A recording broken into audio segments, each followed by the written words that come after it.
The story of the suffragettes and their militancy is rightly famous, and crucially won women the right to vote. But what role did men play? As Parliament was entirely male, clearly winning men to the fight for equality mattered.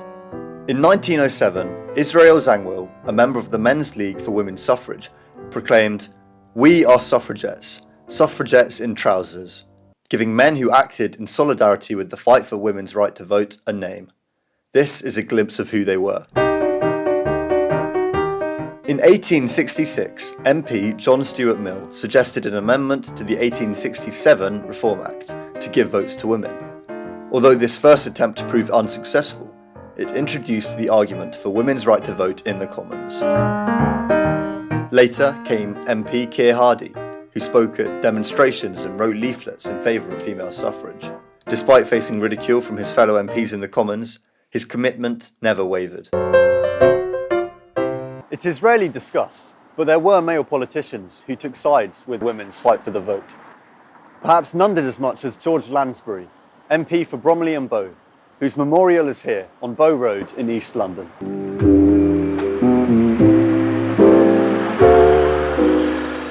On the 25th of June in 1912, he made a stand in opposition to the force-feeding of suffragettes on hunger strike.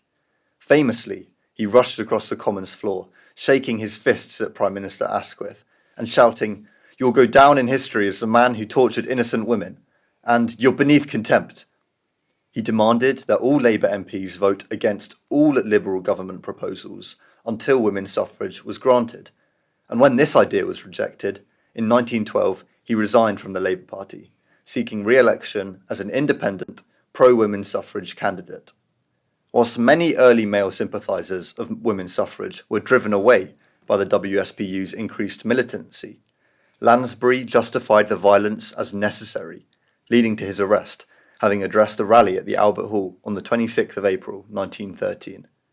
He was sentenced to 3 months' imprisonment at Pentonville Prison for incitement, but in solidarity with the suffragettes, he went on hunger strike.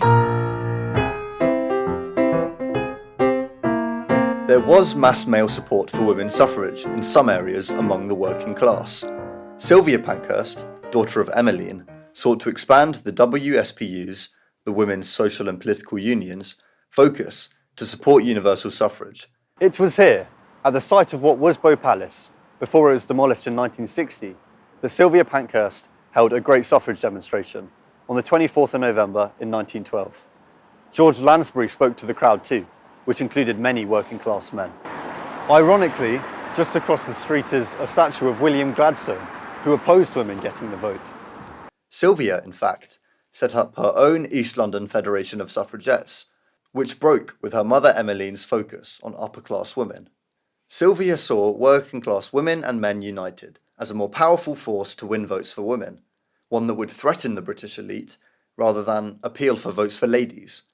She understood that a focus on winning the support of rich women might be fleeting, as they had every interest in supporting the status quo on broader social change. Sylvia saw women's fight for the right to vote as a class issue, and actively sought men's support.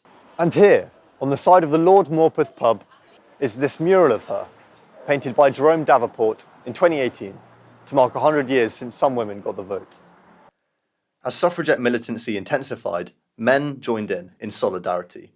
William Ball, for example, a member of the National Transport Workers' Federation, was sentenced to 2 months hard labour for breaking windows at the Home Office.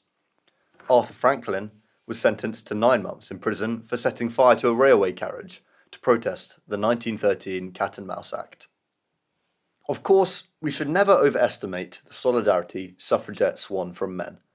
The suffragettes were lampooned, spat on and vilified, and the police force based here at Bow Road were a nightmare.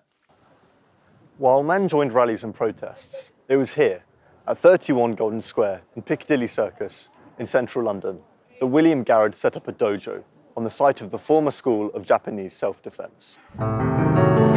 After seeing the violence which suffragettes experienced in 1910 at the hands of the police and male bystanders in what later became known as Black Friday, William Garrard, along with his wife Edith, began teaching women the martial art of jiu-jitsu in this dojo.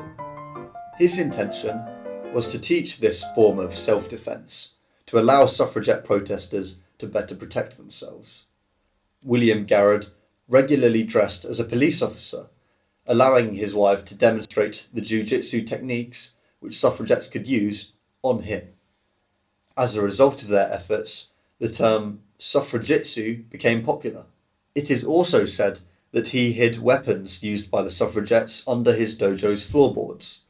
Another example of Garrard's desire to support a cause that did not directly affect him. An impressive and little-known example of solidarity.